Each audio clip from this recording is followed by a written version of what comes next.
ahli sunna wal jamaa ka karamo do ba fo kaba kodo mogo min ba dambi kata silamiya ma ibi dambi kata doni ma hari bi e ba fo ko ala te sanfe ko ala te sanfe do ba fo ko ala be yorobe komi hululiyanu ulo ba fo ala be yorobe ala be fembela wahdatul wujudi tigun ulo ko enyabe fengo fenna ala de do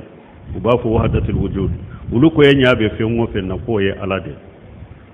woni hululiya nunun bora nyogon ko hululiya ko ala be me danfe be ala jigina ila ala bi kono hululiya wi ala sabati me ulo ko abe danfe mbela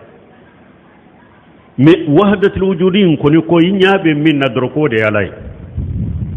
ni difference de binu ngonce wahdatul wujudi bolo poto yinya alade micro yinya alade wahdatul wujudi yende yinyaabe fe ngo fe na alade do ali ashariya ulu ko ala te sanfe me ate fambe fana ale te sanfe ulu ba fala te la reshika mais ate komi ko fambe ala lamba fo ko abe yamfede ali ashare o fana bo oka ulu chama be dambe kata silamiyama ado bu dambe kata sunnama ka soro sunna mo gote mo ma ala ka lare si sanfela sabati ni kuma fora hujaw joraka de law joraka ama boala alete jate sunna mo gola firawuna fule kado ko kabakodo ali sunul jama ko kabakodo munna bo islamato ebi dambe kata donima ado hu dambe kata sunnama eko alate sanfe firawuna fule kado ko musa tigi alabe sanfe de firawuna yenni yoroni do katemeka alaka sanfela firawuna yo do katemeka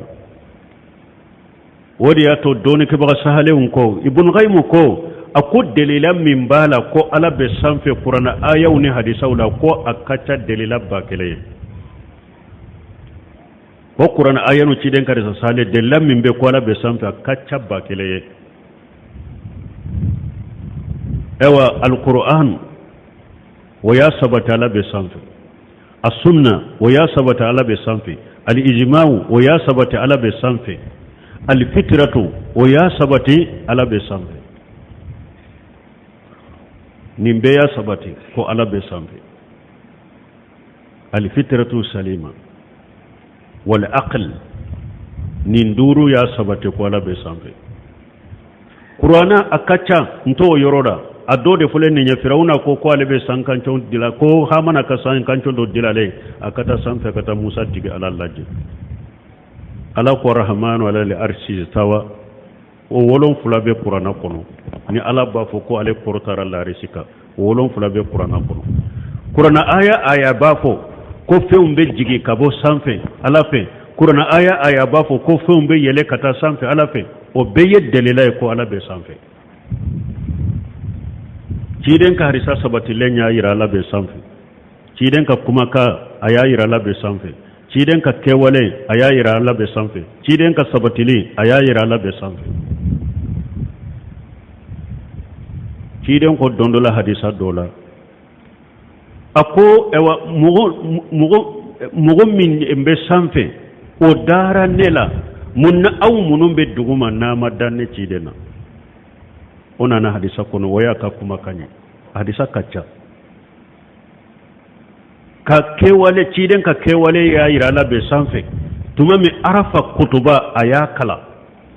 ako allahumma hal ballaghit akon tigala yala nya ciden yan la sewa ya bolon ko ni ta sanfe allahumma hal ballaghit ntigala yala nya la seba sebo ko bala ako hal ballaghtu sebo ko bala aya bolon ko ni nyesi sanfe ako allahumma ashhad